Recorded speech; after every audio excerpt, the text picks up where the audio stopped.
Hello everyone. So today we are going to discuss about CNET BSc Nursing Chemistry paper solution. जो 2025 में chemistry का paper आया था उसके सॉल्यूशन को डिस्कस करेंगे। तो पहला जो क्वेश्चन आया था हमारा पहला क्वेश्चन आया था कि व्हाट इज फराडे लॉ, मतलब फराडे लॉ क्या होता है। तो उसका पहला ऑप्शन था I is equals to Q cross T, W is equals to Z cross Q, V is equals to I R, F is equals to M A. तो इसका जो करेक्ट आंसर होगा, फराडे लॉ होता है W is equals to Z cross Q. तो इसका correct answer होगा B.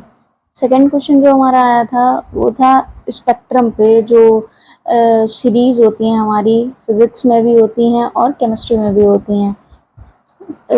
तो इसका क्वेश्चन था the linear spectrum of the hydrogen in the visible region of the light is related to. Option A Lyman series, option B is the Balmer series, option C is the Paschen series, option D is the Brackett series. So the correct answer is option B, that is Balmer series. मतलब visible region में कौन सी series है जो आती है। तो इसमें सबसे अगर लाइमन सीरीज होता तो उसमें होती है अल्ट्रा वायलेट यूवी, फिर बाल्मर में होती है विजिबल, पास्टन में होती है इंफ्रारेड IR। फिर क्वेश्चन नंबर 3 आया था what is the basis of the modern periodic table. मतलब मॉडर्न पेरियोडिक टेबल जो है वो किस पर आधारित है।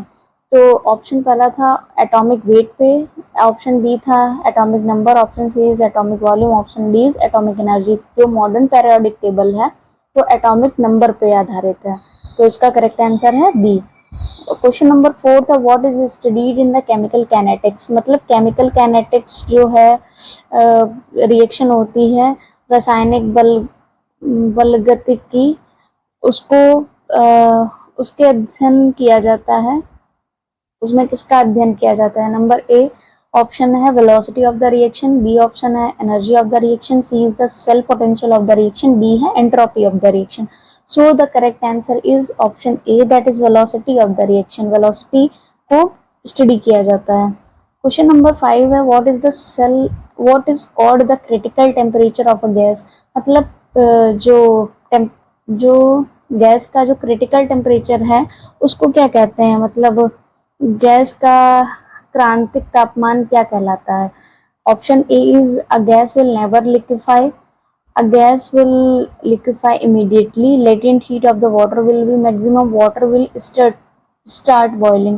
So the correct answer is B, a gas will liquefy immediately। मतलब गैस तुरंत द्रवित हो जाती है।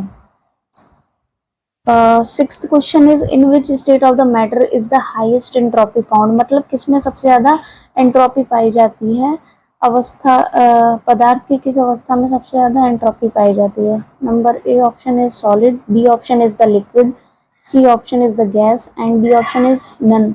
सो the correct answer is C, क्योंकि जो गैसेस होती हैं वो उनमें इंटरमॉलिक्यूलर फोर्सेस लेस होती है, तो वो ऐसे रेंडमली मूव करती रहती हैं। पर जो सॉलिड होता है उसमें इंटरमॉलिक्यूलर फोर्स हाई होती है। तो सॉलिड के जो पार्टिकल्स होते हैं वो एक जगह पे बहुत ज़्यादा इकट्ठे रहते हैं, वो इधर उधर मूवमेंट उनमें बहुत कम होती है या ना के बराबर होती है। सो इसका करेक्ट आंसर सी हो जाएगा।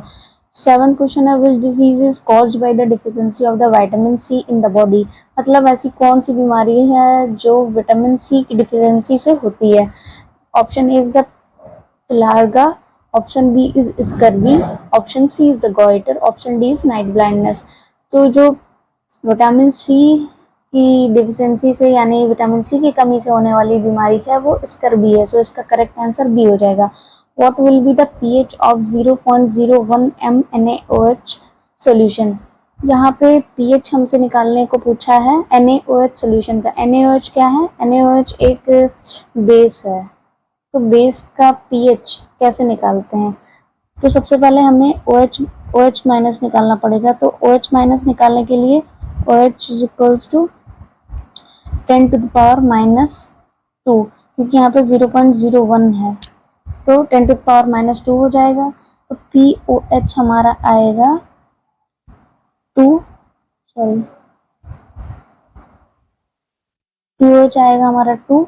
फिर तो pH निकालने के लिए फॉर्मूला था pH equals to pH plus POH is equals to 14 होता है। एक मिनट, इसका फॉर्मूला होता है pH plus POH is equals to 14। तो यहाँ पे हमें pH निकालना है, तो pH इज इक्वल्स टू 14। यहाँ पे POH हमने जो निकाला है वो 2 है, -2 इज इक्वल्स टू 12। तो यहाँ पे हमारा करेक्ट आंसर आ जाएगा बी। क्वेश्चन नंबर 9 है the most reactive carboxylic acid derivative, मतलब सबसे ज्यादा कार्बोक्सिलिक एसिड जो रिएक्ट करता है उसका डेरिवेटिव जो होता है वो कौन सा है। पहला ऑप्शन है अमाइड, बी ऑप्शन है एस्टर, सी ऑप्शन है एसिड हैलाइड, डी ऑप्शन है एसिटिक एनहाइड्राइड। तो इसका करेक्ट आंसर होगा एसिड हैलाइड। फिर 10th क्वेश्चन है